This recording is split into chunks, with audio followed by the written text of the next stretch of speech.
Hello, my name is Christina Fox, and in previous videos I've been making props for my Halloween event, but this time around I'm going to grow one of my props. I'm going to grow some sweet corn. So the idea is I'll get them germinated, plant them out. In a few months' time I'll be able to eat the sweet corn, so that's obviously a nice big bonus. But after that, I'm going to leave the stalks in the ground. And of course, what they'll do is they'll dry out, they'll shrivel, they'll go brown. And then when I put my scarecrows in there, it'll look kind of spooky and strange. So that's the idea for this video. So I've bought two different varieties of sweet corn.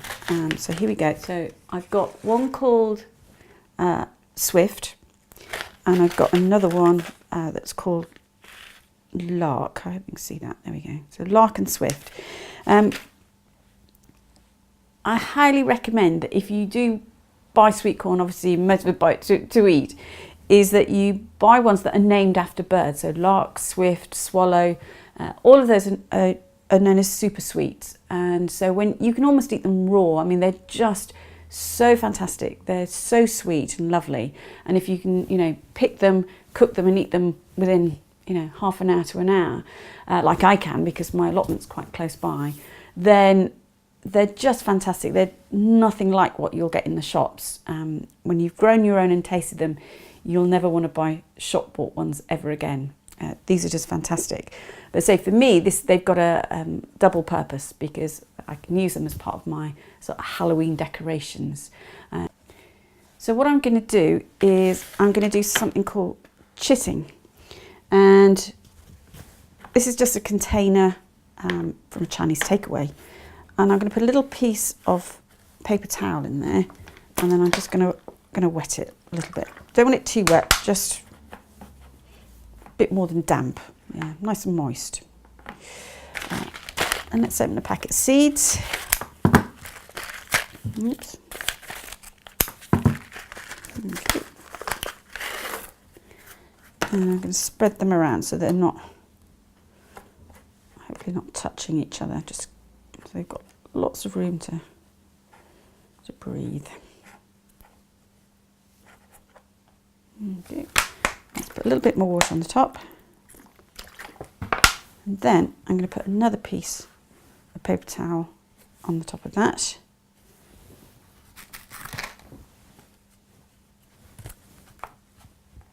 Probably don't need any more water. It seems to be absorbing it in nicely. There we go. So the reason for the second piece of paper is that's going to keep the moisture in. And then finally I'll put a lid on the top, which again will keep the air nice and moist, so that these seeds will soak in the water and they'll start to germinate. And that'll happen really quickly this way. People sometimes do this to check the viability of seeds. So if you've got a very old packet, you can put a sample of seeds between two pieces of paper, dampen it, put it in a plastic bag, leave it somewhere nice and warm, and then after a few days just keep looking to see if any have germinated. And if they have, then the seed packet, the rest in the packet are probably going to germinate, or at least you'll have a good idea. So if only half of the ones you've tested germinate, then probably only half the packet will.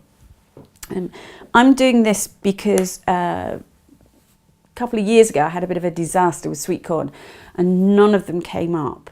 I don't know why. Maybe in a bad packet, maybe me, my green fingers weren't working that year.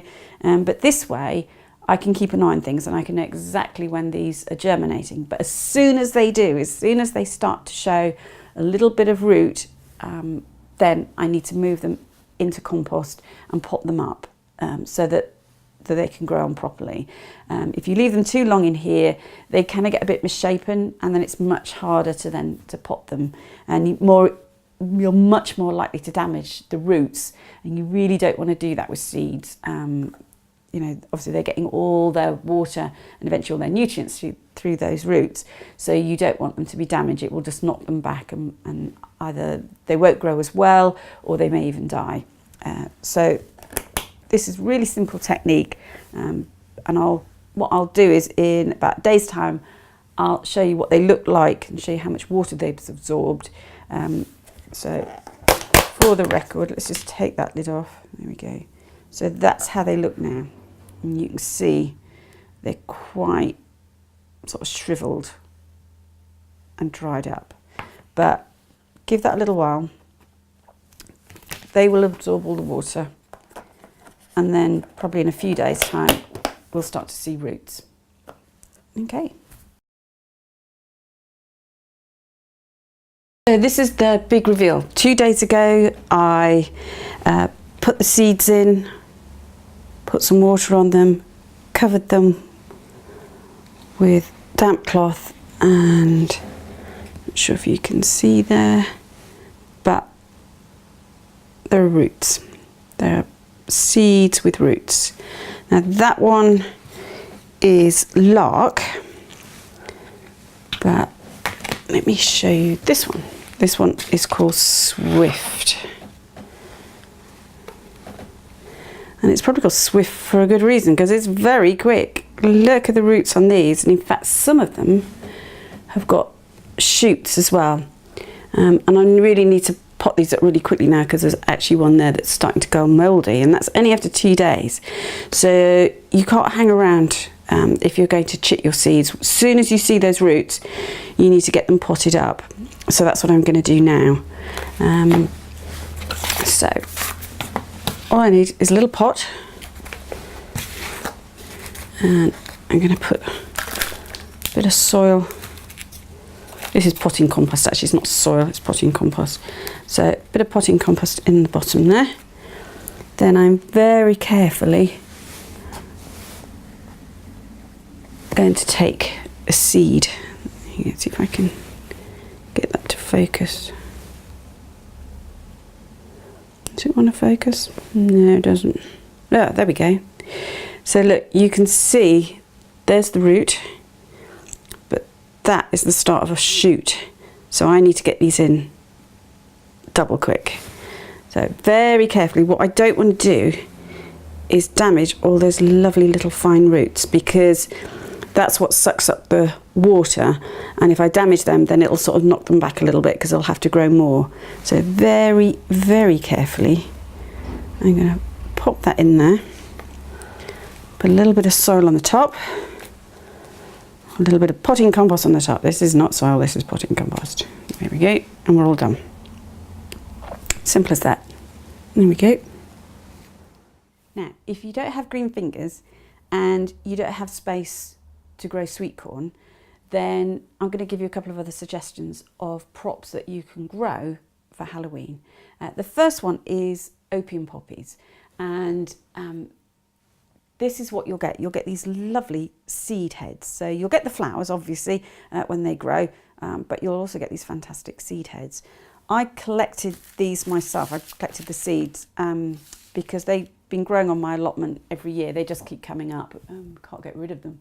So I've been keeping all the pods and the seeds from the red ones, and I'll sow them this week. I'll get some more in the ground, and I'll probably do some in the garden as well. So that's one easy one to do. The other one is something called nigella. Let me just zoom out a little bit. So nigella, or sometimes known as love in a mist, gives you these beautiful flowers. So this particular one obviously is white with a very dark centre, and it's got these really nice ferny leaves. So what I'll do with these is I'll sow them, some on the allotment, and I'll sow some in the garden, let them grow, and I'll use some of them as cut flowers, so pick them for the vase to bring home. But quite a few of them I will leave to go to seed. And it's the seed pods I want. So they'll go to seed, then they'll kind of dry out. I'll just leave them there. I don't have to do anything. They will dry out, and you'll get these amazing seed pods. They're all sort of spiky and strange. And then I'll cut those, and we have a little sort of cafe area when we have our Halloween event. And what we like to do is we like to put vases out with sort of dead flowers in them. So we had teasels last year, and some nigellas and the opium poppies. So it just looks fantastic. So these are so simple to grow. They really are. You don't need to be green fingered. these things will look after themselves. And in fact, once you grow them 1 year, you'll have them every year because they self-seed. So to be honest, once you've got them, you'll never get rid of them. So this is African Bride. That one is called Light Blue. And that one is called Persian Jewels. So there we go. So why make a prop when you can grow it?